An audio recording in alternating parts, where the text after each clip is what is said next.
bushaye, tuyitezeho byinshi dore ko bafite imigambi ihamye. Twese hamwe nta kabuza tuzatsinda, iryavuzwe riratashya abasore b'u Rwanda bahuje urugwiro, iryavuzwe riratashya abasore b'u Rwanda bahuje urugwiro. Inama ni imwe no guharanira impinduka mu banyarwanda, inama ni imwe no guharanira impinduka mu banyarwanda, bakabana batuje batahiriza umugozi. Turabashuhuje kandi tubahaye ikaze banyarwanda banyarwandakazi, mwebwe mwese mukurikira kuri radio televiziyo Umurindi, radio televiziyo Ihuriro ndetse no ku mbuga nkoranyambaga. Ni kuwa gatanu itariki 21 Gashyantare umwaka wa 2025. Uyu munsi rero twongeye kugaruka mu kiganiro cyacu cya buri munsi gisanzwe. Murabona ko turi kumwe na Bwana Denis, ariko uyu munsi turagerageza kuvanga guhuza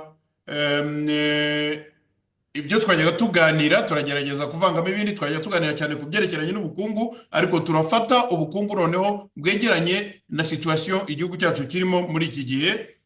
Harimo intambara muri Kongo, harimo ndetse n'ibihano birimo gufatirwa u Rwanda na bamwe mu bategetsi b'u Rwanda. Reka n'abatindiye banyarwanda banyarwandakazi, mpereza akanya Denis Rugenda basuhuze, hanyuma dutangire ikiganiro cyacu. Bwana Serugendo. Urakoze cyane. Reka ntangire ngushimira wowe Claude Kayitare wantumiye, kandi ngushimira n'akazi keza ukomeje gukora. Urumva bifasha abanyarwanda benshi, biradufasha kugira ngo tumenye nk'amakuru, cyane cyane nk'ariya makuru ubu muri no minsi ari kubera hariya muri kariya karere kacu u Rwanda ruri kugiramo uruhare cyane. Ubwo rero nkaba mbigushimiye, nkaba nshimiye n'abakurikira radio, nkaba nshimiye cyane abanyamuryango b'Ihuriro Nyarwanda, n'abanyarwanda bose bifuza impinduka mu gihugu cyacu, n'abazadukurikira bose. Murakoze kandi nkaba mbaragije Imana. Murakoze cyane. Murakoze cyane Bwana Denis. Bwana Denis, nkuko nari maze kubisobanurira abadukurikira, tumaze iminsi tuvuga kuri situation cyangwa se ku birimo kubera mu karere iwacu, ariko birimo biragenda bitanga ingaruka, ndetse ahanini ziba n'ingaruka nziza ku bashaka ko ibintu bihinduka, kuko habigiye burya umuntu yigira akaraha kajyahe, bikageza igihe birambira abantu ndetse bikangiza n'ubuzima bw'abandi.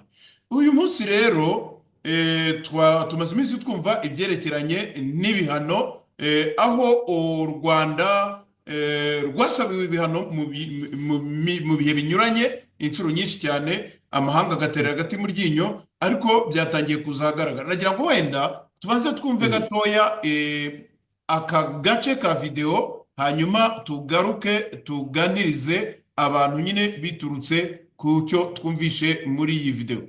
Nagira ngo munyihanganire nyishyireho tuyumve twese. Ndumva nayibonye.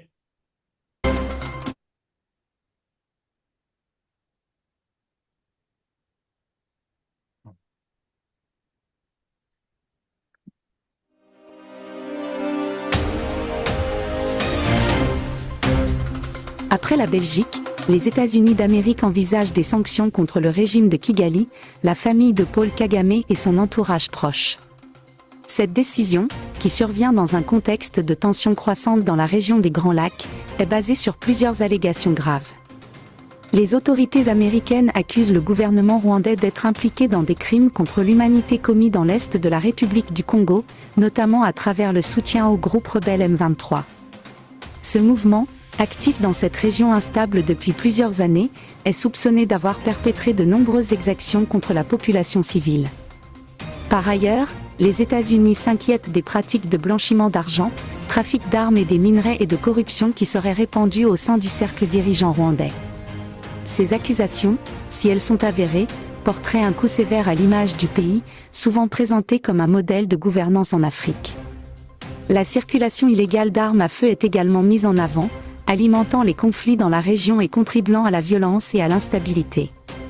Cette perspective de sanctions marque un tournant important dans les relations entre les États-Unis et le Rwanda.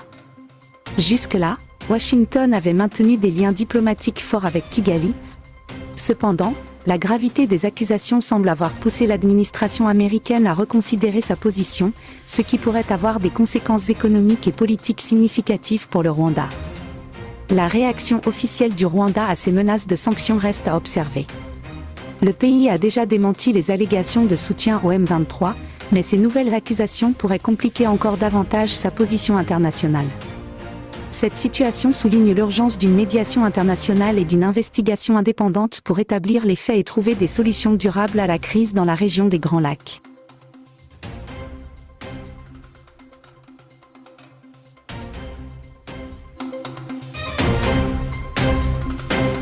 aha niho aka kavideo karangiriye, ariko wenda mu ncamake karavuga ko nyuma y'Ububirigi igihugu cy'u Rwanda noneho Amerika nayo itangiye gutekereza kugifatira ibihano, uretse ibihano byafatiwe umwe mu baofisiye bakuru ari tuza bwana Serugendo zo kutuganirizaho, ariko noneho Amerika noneho ivuze ko ishaka gufatira ibihano Perezida Paul Kagame ubwe bwite ndetse n'abo hafi mu muryango we, aho Amerika ngo ihangayikishijwe n'ibikorwa bikorwa n'u Rwanda birimo kunyereza umutungo, ubushimusi bw'intwaro cyangwa se traffic down, no gucuruza mu buryo butemewe bw'amabuye y'agaciro, ruswa n'ibindi bivugwa ko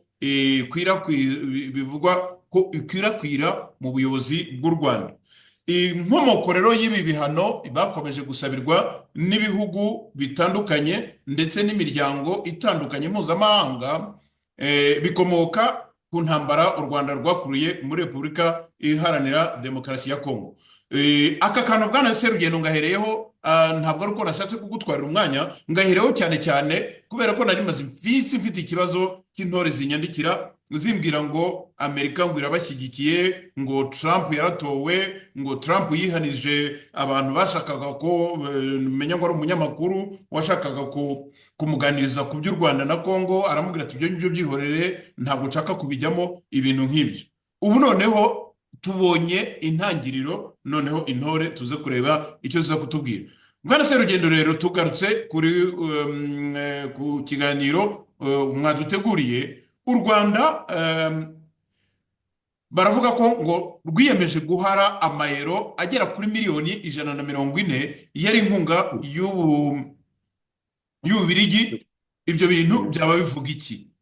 Inkunga y'amayero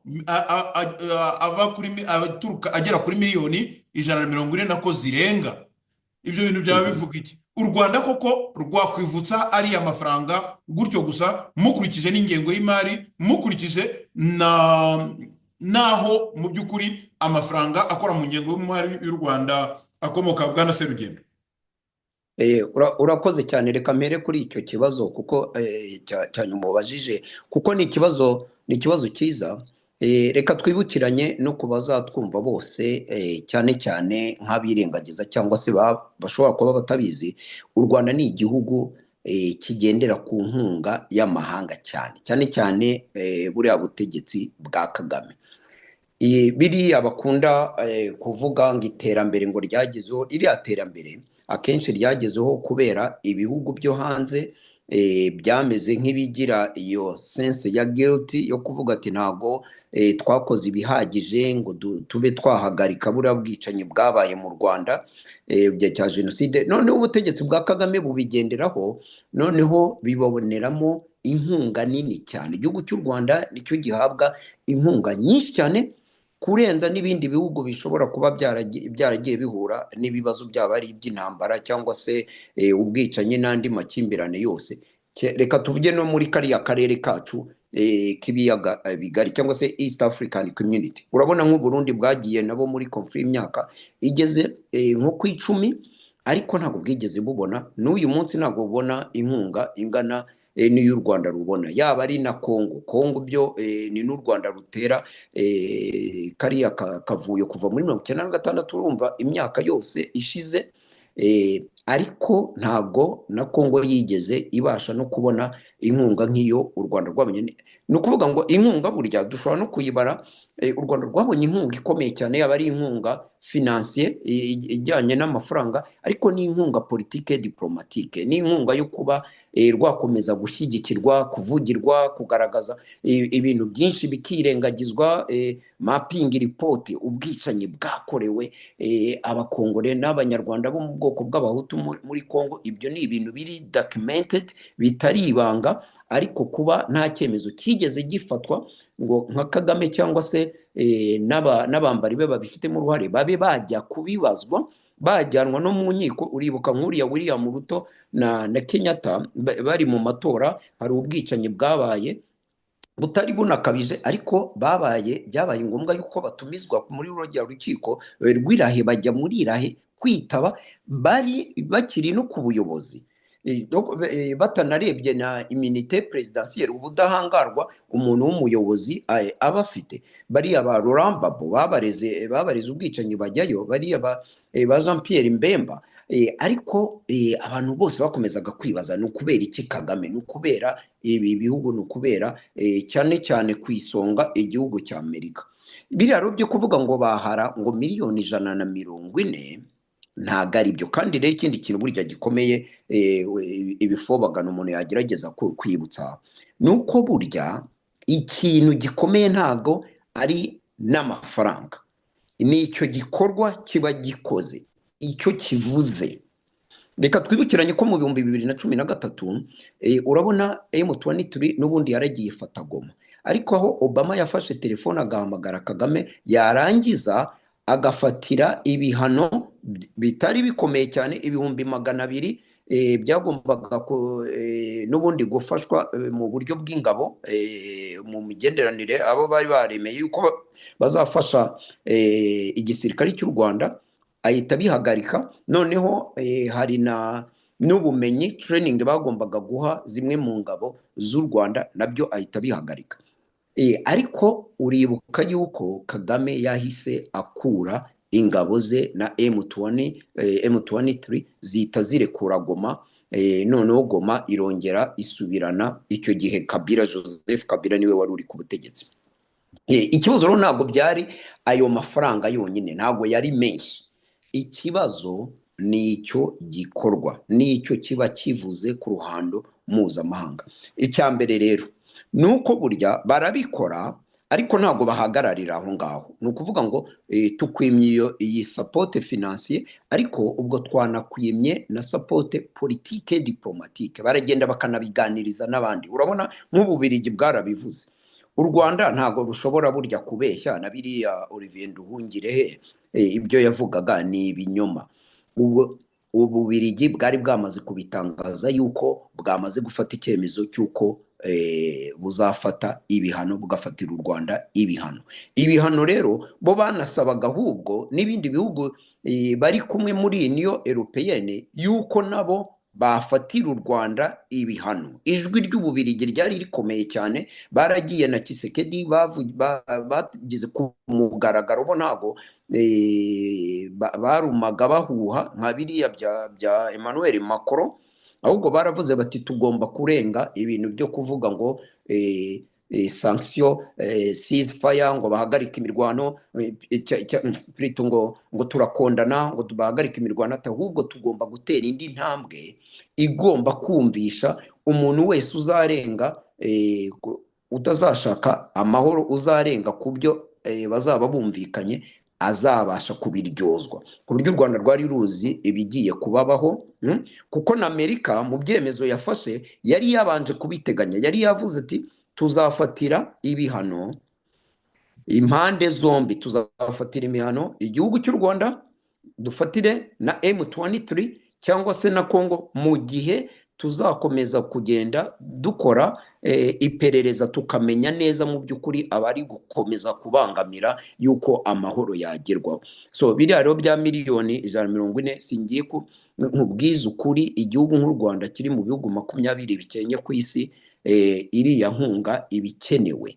Urabizi yuko ndangiza nsoza kugira ngo navuga byinshi, abantu twese turabizi ko ingengo y'imari akoresha 50%, hafi 50%, 49, 48%. Mbere bwo yaranarengaga igeze nko muri 51, ituruka mu mfashanyo no mu madeni baba bafashe mu misanzu y'igihugu. Igihugu kiba cyagize cyakuye mu misoro y'abaturage, ntago yonyine ihagije kugira ngo ibe yabasha guhaza ingengo y'imari. Umuntu rero uri mu Rwanda uwo ari we wese, yaba na bariya Bifobagane cyangwa bariya ba Olivier Nduhungirehe, ntago bashobora kubeshya abantu yuko ngo kuba ngo imfashanyo y'Ububiligi batayibona ngo ntacyo bimaze, ngo kuba imfashanyo ngo y'Ubudage batayibona ngo ntacyo bimaze, ngo kuba imfashanyo ngo y'Amerika batayibona ngo ntacyo bimaze. Ni ikinyoma, kuko bishobora kuzatuma batazabasha.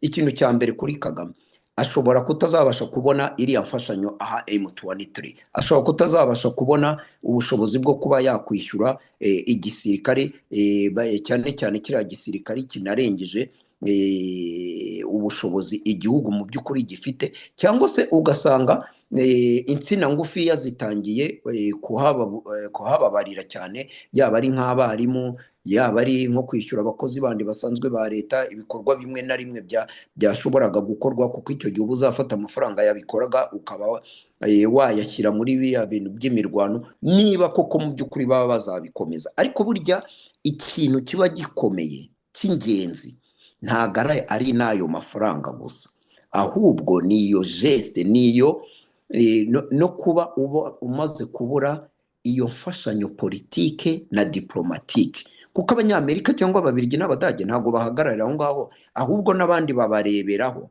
bakavuga bati hari n'ibihugu biba birekereje bivuga bati reka turebe ibyo Abanyamerika bakora, reka turebe, kuko iki gihugu cyamatse ibihugu kiri hejuru cyane, kiravuga kiti ubwo gikoze ibi ngibi reka natwe duhite dufata uyu mujyo.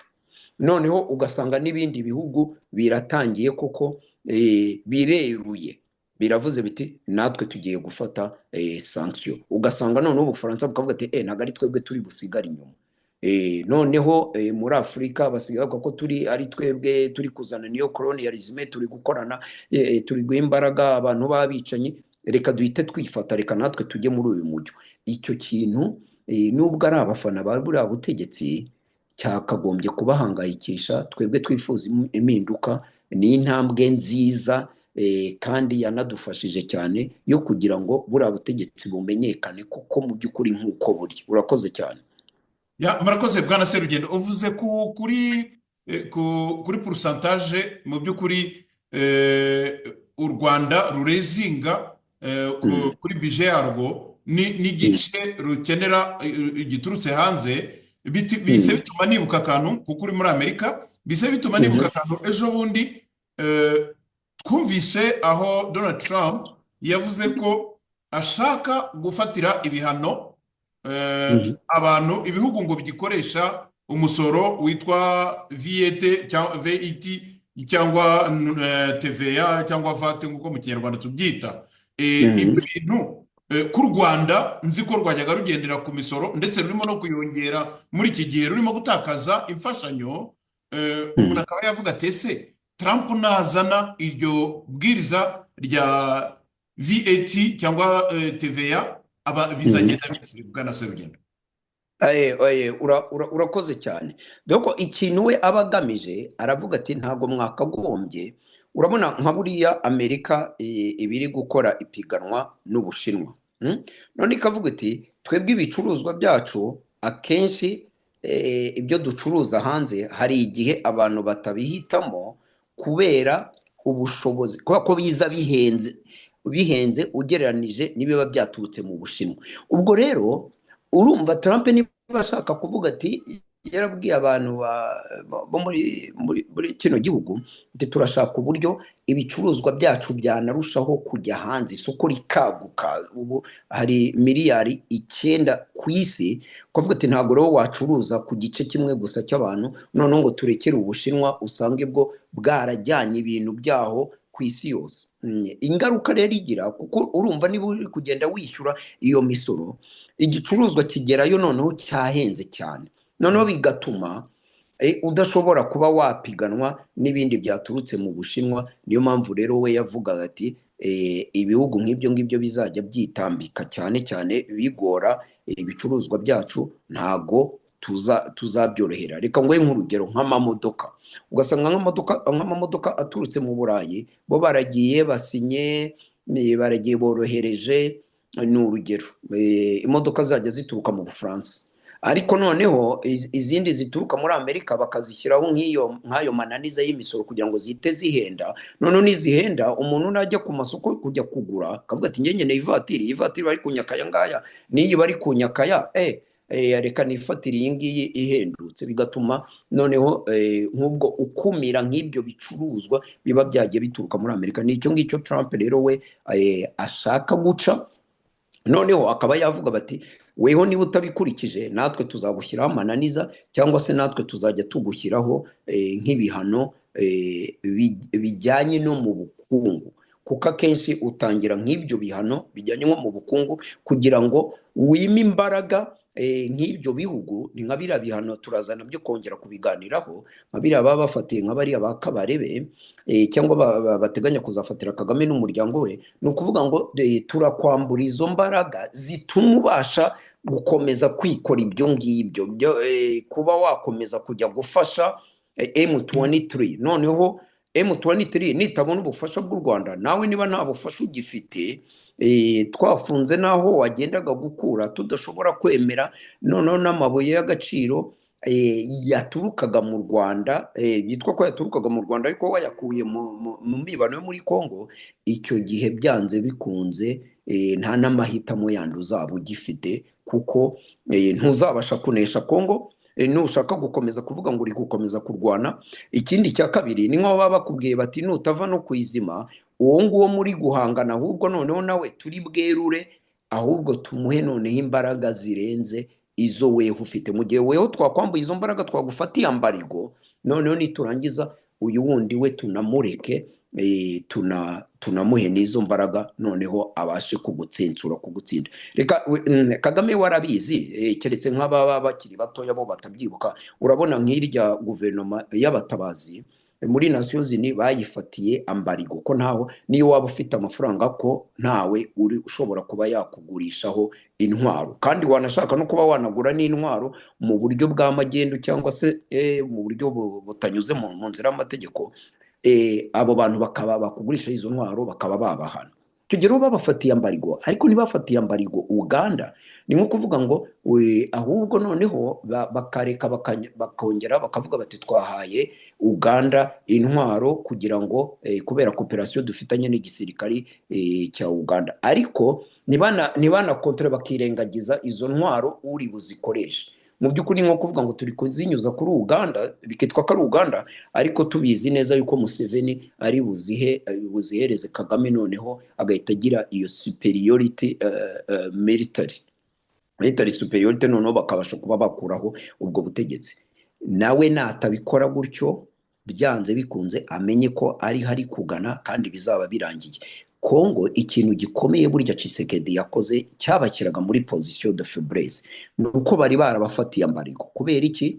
Niriya diplomasi y'u Rwanda n'ibi bihugu byabamatse, ibihugu byashakaga kugira ngo bikomeze byibe uriya mutungo wa Kongo, bikavuga ngo imbunda Kongo yagura zishobora kujya mu maboko y'imitwe iri mu burasirazuba bwa Kongo. Noneho babafatira ambarigo, noneho bigatuma rero Kongo yo nta military superiority iri bugire. Noneho mu gihe utafatiye kabone nko gufatira umwe amaboko inyuma ari kurwana n'undi, ahubwo wowe wundi we warangiza none turumva uri butsinde ninde? Niyo yaba ari umwana we bakagufunga bakagushyiraho amapingo inyuma, noneho bakavuga ngo urwana ngo n'uyu mwana, urumva uwo mwana aragutsinda. So nicyo kintu rero Kagame akitegure, kandi niyo maherezo ye. Urakoze cyane. Urakoze bwana Serugendo again. Aka kagero urugero utanze rwa Uganda na guverinoma y'abatabazi mu gihe barwanaga na FPR Inkotanyi, ihise inyibutsa ko ku munsi w'ejo exactement u Rwanda rumaze kwirebera mu kiziba, mu mazi y'ikiziba, bavuga ngo ngo bafungiye mama babyise ngo iki, ngo bahaye akato banze imfashanyo bari guhabwa n'Ububiligi irenga miliyoni z'amayero 140. Noneho bakimara kubivuga banavuze ko rwose bayibuze nta kintu bibabwiye, twahise tubona imishyikirano na leta y'u Burundi tumaze iminsi duhanganye, noneho bababwira ko Ububiligi bugiye kubafasha. Icyo kintu Bwana Serugendo cyo mwakibonye mute? Cyane urakoze cyane. Ni iki kintu rero abantu b'ibifobaga nibo batari kureba kure, ariko ntekereza ko na Kagame uretse kwihagararaho ashobora kuzatekereza, kubera yuko bavuga bati twamaze kubona agashoza ntambara. Mwebwe mubuze ubwo bufasha bw'amafaranga financier, ariko ntabwo ari bwo bwonyine burya gusa, mubuze n'ubufasha, kuko ubwo bufasha financier buza kubera ko bari no kugufasha politikoma, bari kwemera n'ibyo uri gukora, bari kugufasha diplomatikoma. Icyo rero bikora niki, kuko n'ubundi haba ari nk'ayo mafaranga aba yaramaze kujya no mu ngingo y'imari muri yo gutsura nk'amajyambere cyangwa za development cyangwa se international cooperation, ubanye n'amahanga. Bagero bakavuga bati ariko kuki tutafasha bari abaturanyi, kuki tutafasha Kongo? Urumva icyo gihe nubwo birabifoga bikomeza gufana. Ikintu cya mbere niyo baba bari gufasha nk'uburezi, bafashaga mu buvuzi, bafashaga mu buhinzi n'ubworozi, noneho bakavuga bati tugiye kubijyana mu Burundi. Urumva birya mwiratanaga ko muri gutera imbere, umuntu uzagenda kuhababarira cyane burya ni umuturage. Ikindi rero bigatangira kugenda noneho byongerera n'imbaraga nk'abarundi, ni nko kuvuga ngo mwebwe niba mwashoboraga gushyira n'aya mafaranga mu burezi, none tugiye kuza tuborohereze, niturangiza ayo mafaranga mwebwe muyaroketinge mu gisirikare, mwongere umubare effective w'abasirikare, mubona amafaranga yo kubahemba, mubashe guhangana neza n'uwo mwanzi mufite, umuturanyi mubi uri Kagame. Biriya abantu bo bashobora kubireba gusa ngo twe turihagije, ngo noneho ngo nta mfashanyo nshaka. Ntabwo ari n'iyo mfashanyo gusa y'amafaranga kuvuga ngo reka ko turebe ngo miliyoni 140, ahubwo nuko n'izindi ngaruka zindi nyinshi ziba zizagenda ziza kuri ubwo bufatanye uba ubuze. Ni ubufatanye ubu nabuze, ku buryo nabyo burya aba ari rimwe na rimwe aba ari n'ingenzi cyane kuruta ahubwo ukuntu n'ayo mafaranga mu by'ukuri baba bari kuvuga. Nk'icya mbere nk'Amerika ni urugero nk'ubwo ngiye kuguha. Urabona noneho nk'icyo bifobagana bidatekereza, uratekereza nka buriya baba batangiye kuriya bakavuga bati ukubise imbwa abashaka shebuja. Urashaka kumbwira ko hari ikintu Kabarebe akora Kagame we atabazi? Icyo ni kimwe. Ikindi rero noneho bakazageraho bakavuga bati okay, noneho ntago turi buhagararira aho ngaho, iriya mapping report nive mu tubati twa Nations Unies kugira ngo tubashe kuyikoresha neza dukubita Kagame. Urakoze cyane. Murakoze cyane Bwana Serugendo. Noneho rero reba, ejo twahuriye n'ibindi bibazo bibiri, aho abakuru abadiplomate bacu, abambasaderi bacu batumijwe kugira ngo bisobanure mu Bwongereza no mu Budage. Noneho hakurikiyeho na Amerika. Ibya Amerika twari twabivuze, ariko hazana cya gihano bwite cyihariye cya General Kabarebe na Kanyuka, ariko ibya Kanyuka ntabwo bitwenteresa cyane. Mwabibonye mute bya General Kabarebe na kuriya gusuzugurwa kw'abambasaderi bacu bajya kwitaba no gusobanura ibintu byo muri Kongo batahagazeho? Urakoze cyane. Kiriya ni ikintu cyiza, ni intambwe nziza twakagombye kwishimira, tugashimira n'iki gihugu cya Amerika.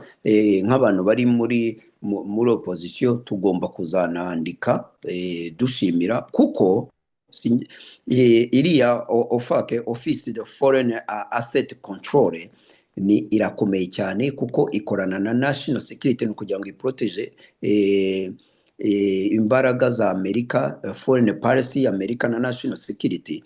Akenshi bashyiramo ibihano ku bantu mu by'ukuri babona yuko bari kubangamira inyungu za Amerika. Burya ni icyo ngicyo biba bishatse kuvuga. Ikindi rero cya kabiri, impamvu ngukubise imbwa abashaka shebuja, ni uko buriya Kabarebe ntabwo ari Kabarebe gusa, na Kagame nawe niwe baba bameze nk'aho bari gutargetinga, nubwo agifite iminite presidentielle, ariko ni ibihano biba bivuga ngo nta n'ahantu yagiye ashyira amafaranga.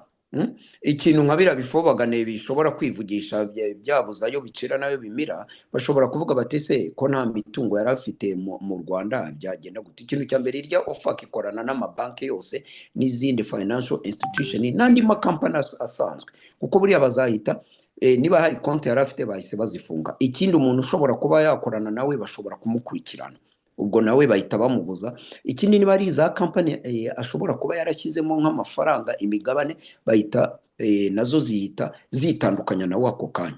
Hari ingaruka nyinshi cyane dushobora kuzakomeza kuganiraho, ariko kiriya ni intambwe ikomeye cyane. Ikindi rero, burya iyo nka bariya batumijwe, ba ambasaderi batumijwe, baba ari abo mu Bwongereza no mu Budage, ni ikindi kiba kivuga yuko baba baje kubaha amabwiriza. Burya barababwira ngo waje ngo kugira ngo dusobanurire, ariko ni ibyemezo biba bikomeye baba bagiye gufata, noneho bakabanza bakabibabwira bati mubigeze ku buyobozi, bakaba umwanya wo kugira ngo bisobanure, ariko buriya nabo aba ari ibyemezo bikakaye baba bagiye gufata. Niyo mpamvu wabonye n'u Rwanda rwahise rwitanguranya vuba vuba cyane, bugahita buvuga ngo bufatiye ngo ibyemezo ngo buri gihe kugira ngo bugaragare nk'aho ari igihugu gikomeye, twebwe turi kurwanya abakoloni n'ibiki byose aba badukolonije. Ariko ni ikikwereka yuko aho biri kugenda bigana, ikigaragara nuko diplomasi